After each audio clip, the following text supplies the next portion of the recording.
time to hop into TCU football. Got embarrassed 41-3. Not what many of us expected. I think, we were hoping to see this offense gel a little more, and especially off the back of putting up 44 points against BYU the week prior. And it just seemed that the team was completely negated both on offense and defense, because this Kansas State side looked pretty solid this Saturday. Yeah, they weren't doing anything crazy on the offensive side for Kansas State. They said, hey, we're going to run the football down your throat, and there's nothing you can do to stop it. And they've kind of had success with that this season, but this game is very evident that that's what they were going to do, and they did it very successfully. It's an embarrassing loss, if I'm being honest. I was pretty upset to see, that kind of loss, losing by 38 points. Look, there's been a lot of roster turnover. We've talked about that several times. But if you want to be an established college football program that's going to be very successful, you cannot lose by 38 points. Especially, Kansas State's a good team, but you can't lose by 38 points regardless of the opponent. And that was a pretty bad loss, and they're running out of time to turn this thing around.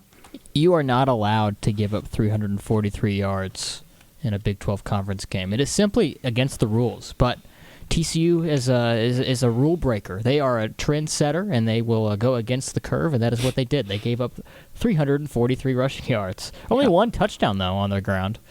But Kansas State did score 4 in the air. And as you mentioned, Zion, they scored 41 points, and TCU scored a measly 3. A lot of looking in the mirror is going to need to be done. If there's one silver lining, it's that TCU gets a little weak to reset and reevaluate what they want to do both on offense and on defense, because going down the stretch run here, if they want to win 2 more games and compete in a bowl game, whether that's the Pop-Tart Bowl or some other oddly sponsored bowl name, they're going to have to buckle down and figure something out, because things are not working. Yeah, and kind of just going off of that, Seth, I think you said it perfectly. This might be the perfect time to have a bye week. It kind of puts even more stress on this last game in terms of having to get that monkey off your back against Texas Tech, right? And so you have a full week plus to really look back at this and say, look, where did we get it wrong? I mean, I don't know how you guys feel, but for me, when I was watching the game, it was a little frustrating because, okay, first half, it wasn't good. Coming out of halftime, I was like, okay, I want to see what types of adjustments we made. But not at a single point did I ever see an adjustment, actually be made. And I think that's what was frustrating, was that nothing changed. There were no wrinkles to the game. It was the same offense the entire way through. And then when you have a defense that just gets trampled on time and time again, it doesn't help. So I'm curious for you guys, how was it watching? Because, I mean, I was really hoping to see some adjustments, see some adjustments made, and nothing happened. Yeah, I was pretty frustrated by that too. I was very frustrated with the way the offense looked on Saturday. They had the ball for 21 minutes. Kansas State had the ball for nearly 39. I don't know. I guess maybe I would have hoped that they'd slow things down a little bit for Josh, because clearly he was not seeing the defense as well as he did against BYU. So I don't know. It was frustrating to not see many adjustments at all. It doesn't matter if you go fast if you're not doing anything when you go fast. And especially with a young quarterback like Josh Hoover, who's only made one start and has had a couple more appearances before that. Now, Kansas State, a very competent coaching staff over there. They're the reigning Big 12 champions. They obviously know what they're doing. Studied that film of Josh and was able to, maneuver their defense in a way to counteract what what Bryles and Dykes and the offense wanted to do. And then, yes, like y'all said, 0 adjustments seemed to be made. Still, we're going at a lightning fast pace, and for a young quarterback who sometimes, things aren't firing as quickly as it would for someone with a little bit more experience, like you said, Zion, it would benefit sometimes to slow it down, see what we got, and then go from there. And it doesn't help if you're going super fast if you're not doing anything with it. Yeah, and I almost wonder now, okay, So we had a really good start from Josh Hoover, and we had a really poor start from Josh Hoover. So are we sort of going to meet in the middle here? Like, what do you guys feel like is the expectation for him for the rest of this season? I mean, in terms of, I don't even know if there's really expectations for him, at least from the fan side. I'm sure within the team there's expectations, but it's just more of, look, I mean, again, this guy is fresh. He doesn't have much experience. And I think, especially when you play a team like Kansas State, especially after that game against BYU, they have a lot more film on him. And it's kind of like what we saw 2 seasons ago with Chandler Morris when he came in for Max Duggan, had that breakout game for Baylor, and then immediately the next game, it is like it's a completely different feel of the team, right? And so I honestly don't even have any expectations. It's more, look, at least this season, I see Texas Tech and Baylor as our most winnable games, so go and try to win those, put up a good fight. But, I mean, I think at this point it's just trying to say don't get embarrassed, put together a decent offensive drive here and there. But it's going to be tough because, again, Josh Hoover just doesn't have that experience. You know what sucks? Stinks. A year ago around this same time, TCU is coming off a awesome win over Kansas State to move to 7-0. Yep. Maybe 6-0 at that point. Awesome win, right? And then now we have this bitter taste in our mouths. The program is in a completely different direction.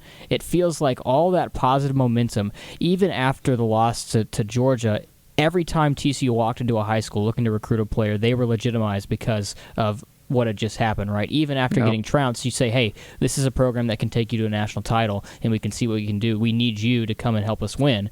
Now, taking a back step and things are not going where they're supposed to be going in year 2. Obviously, there was going to be some regression. It's hard to improve on a year when you make the national championship, but a potential season where 6-6 is now the ceiling was not anything that anybody hoped for, and changes have to be made because you're going into year 3 now. This is where I was at the point of the season where we're looking ahead to next season, what it's going to look like, right? What are you going to do at that point? Yeah, I don't know. I mean, it's like I said earlier, you have to be able to establish yourself with multiple winning seasons if you're trying to develop a culture that's going to compete in the Big 12 and for a national championship or the playoff, whatever it is. But yeah, I don't really know where you go. I mean, you have 2 pretty winnable matchups. Texas Tech's not going to be, none of these games are going to be easy, obviously, but Texas Tech and Baylor are beatable. Texas and Oklahoma are a massive long shot, and I mean a massive long shot. You win either one of those, and that's absolutely insane. Yeah, I don't know. I just don't know where to go from here. Yeah, and again, just kind of going back to the game real quick, I think the most frustrating thing about this loss was the fact that up until this game, the TCU defense had progressively been getting better and better and better each week. This was one of the worst defensive performances I have ever seen from TCU. And just a little nugget from the game: 19 missed tackles against Kansas State. That's tied for the most this season. And the other game was 19 missed tackles against Colorado to open up the season. And it's frustrating because so much progress was made. It was seen. Then all of a sudden it just disappears like that into thin air, and you say, whoa, these are the same guys. What's going on with this defense? Kansas State, again, just like you said, Zion, earlier, they didn't do anything special. They hadn't done anything that we have not seen before. It's just TCU. It's almost like TCU just did not show up. Yeah. Have you guys seen a complete flip like that before from a team where you win 44-11 against BYU and you feel like, okay, we got something. We maybe can move in the right. And then the next week it's like, wow, what the heck was that? Yeah. I mean, it's so unnatural, I think, in football, especially. But I think TCU is just naturally a streaky team, right? I mean, last season when TCU went 12-0 and then they lost to Kansas State, beat Michigan, and then lost to Georgia. Again, that whole season was like a multi-month long adrenaline rush, right? Poured into a season. yes, TCU had its fortunate and lucky moments, but they were riding this adrenaline all season, and then it comes to the end, and then, but then looking back at 2021, when TCU is low and not doing well, they are really low. It's a low. But when it's high, it's one of the highest of highs you can ever have. And that's kind of how I felt as a TCU fan over the last 2.5, 3 years. It's just TCU is naturally a streaky team, and it feels like that confidence that you've had and that you've built up week after week after week, whether it's on defense, offense, or just around the whole entire football team, it just disappears just like that. I think what's different, though, and you kind of mentioned the parallel to the Chandler Morris Baylor game, and then the following week they lost 63-17 to Oklahoma State the following week in Stillwater. Oklahoma State won the Fiesta Bowl that year, so obviously, that was a good Oklahoma State team, but you don't want to get trounced 63-17. The difference, though, is that was with an interim coaching staff. Gary Patterson had just left the program the week prior to the Baylor game, right? This is with a coaching staff that's, cemented here, has been here for a little while, and is going to continue to be here. That's where the worry starts to spark in me. I don't know if y'all saw that video of that Kansas State O-lineman and his comments about the TCU sideline. I don't know if that's true, but we've kind of seen, inklings of that throughout the entire year, of those kinds of rumblings and that kind of culture shift, and that's what's worrisome. Yeah, it just doesn't seem like the team that we saw last year. It just seems weird that there's so much of a supposed culture shift. I don't want to speculate or anything, but it just seems a little bit different. Yeah, and that culture shift, though, right? It's part of it has to be because we lost so many leaders on the team. Yeah.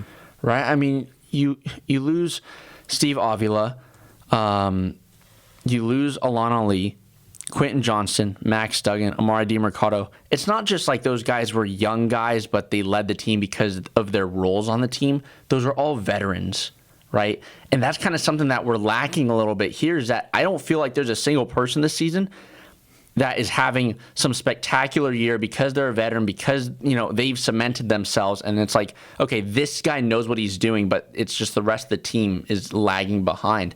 There's nobody that I would point to on this team and really say, that's my leader. This is the face of our team. This is the face of our offense. This is the face of our defense.